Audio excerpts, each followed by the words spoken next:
తిరుపతి జిల్లా శ్రీకాళహస్తిలో ఆది దంపతుల కళ్యాణోత్సవం జరిగింది. మహాశివరాత్రి ఉత్సవాల్లో భాగంగా శుక్రవారం రాత్రి వేడుకలు ప్రారంభమై శనివారం తెల్లవారుజామున జ్ఞాన ప్రసూనాంబిక దేవి వాయులింగేశ్వరుల వివాహం జరిగింది. కళ్యాణ వేడుక కోసం పట్టణంలోని కైకాలవారి పెండ్లి మండపాన్ని సర్వాంగ సుందరంగా ముస్తాబు చేశారు. పెళ్లి వేడుకలను తిలకించేందుకు వేలాదిగా భక్తులు తరలివచ్చారు.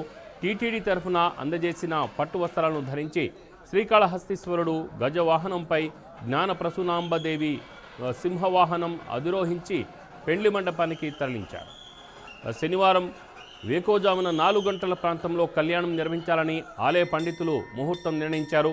పార్వతీ పరమేశ్వరుల కళ్యాణ ఘడియలో వివాహం చేసుకునేందుకు పలు యువజంటలు తరలివచ్చి వివాహం చేసుకున్నారు.